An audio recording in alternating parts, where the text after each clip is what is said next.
These are two grassroots groups. We were responding to a problem. We saw all these women coming and we wondered what in the hell we could do. That, for example, in 82 or 81 or 82, anyway, you can trust this data because we've got the figures. 21,000 women came from Spain to have abortions here in England, and 8,000 women, or over 8,000 women, came from Ireland. 6,000 of whom came from the south, from the Republic, and over 2,000 came from 6 counties. Yeah. I became involved, at least at a distance, on the abortion issue in the early 60s when I had a backstreet abortion myself here in England. People tend to think that the 67 Act was just one of those things that happened along the way. It was a major watershed, and a backstreet abortion here in London was just as gruesome if you didn't have the money to go to Harley Street, which I certainly didn't, and I nearly died. How did I get involved? Well, I was part of the Spanish abortion support group, and also for a period of time I was one of the people. There were several women actually, like 2 before me and 1 after me, and several volunteers always, who answered the phone. When did the Irish and Spanish groups get together? From the beginning. From the beginning. We were following the lead, really, of the Irish women here, who formed the abortion support group, and so did we.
We are speaking of how Ireland's anti-choice laws discriminate especially against women in Ireland who can't afford or who are not permitted to travel to the UK. Sail away, sail away, sail away, sail away, sail away, sail away, sail away.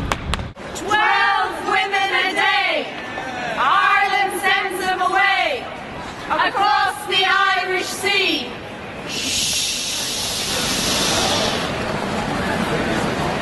Ireland thinks it's abortion free. Sail away, sail away, sail away.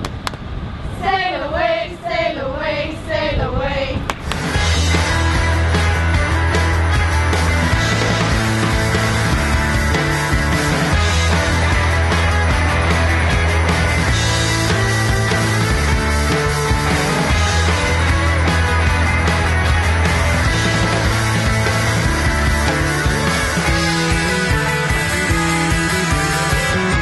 My goodness, all these women, how did you manage to support them all? We couldn't support them all. There's no way we could support them all. We only supported the women that we came across. Yeah. And I think it's important to say that this was very small scale. Very small scale. Most people didn't have a phone.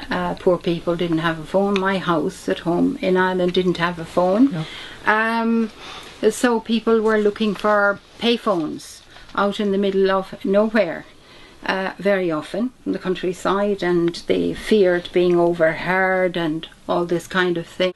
And our job was really to answer that phone, talk to the women, be totally sympathetic, to arrange for an appointment with one of the clinics, to coordinate 2 rotas, one for the Spanish abortion support group and one for the Irish one. And if the woman was calling from Ireland, to call one of the sisters in Iwask and say, hey, we've got somebody, can you do this?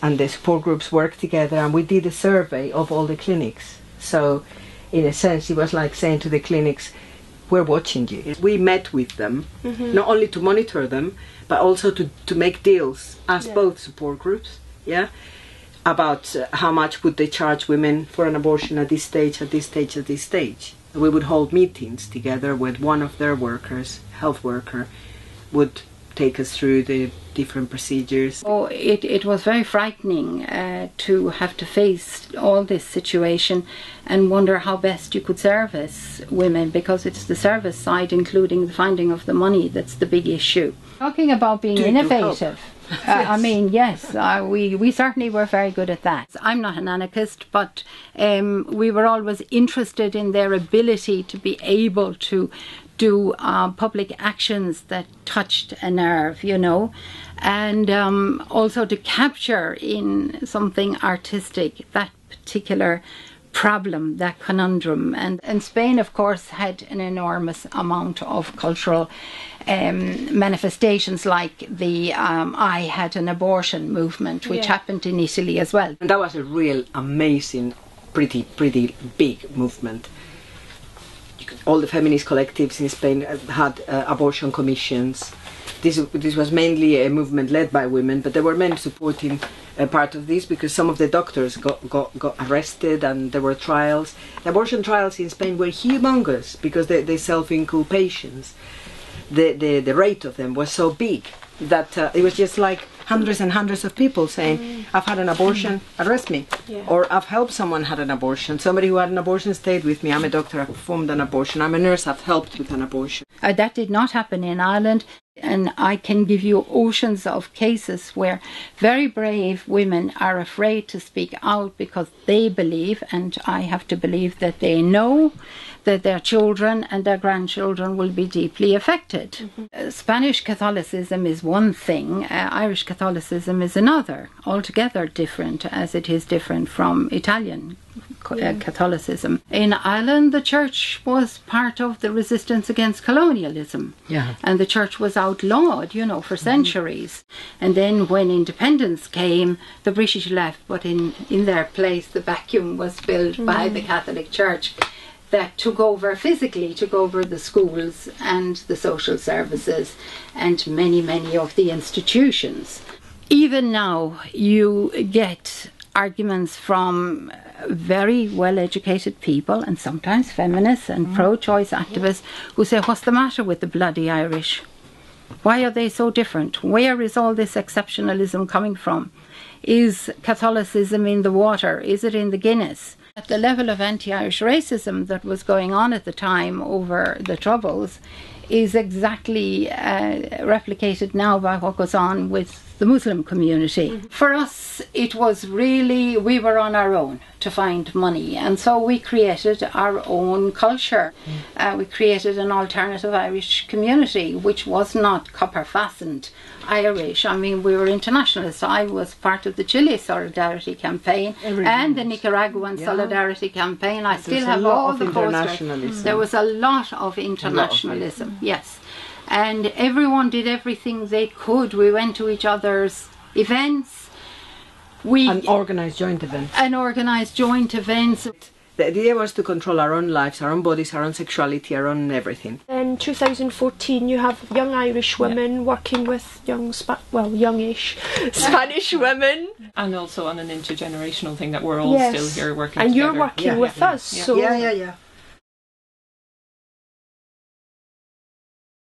The situation that Spanish women will face is the same as what Irish women face every day who choose to come and have an abortion here. Under 9 weeks, and this is the abortion pill only, it arrives, the total treatment is €630.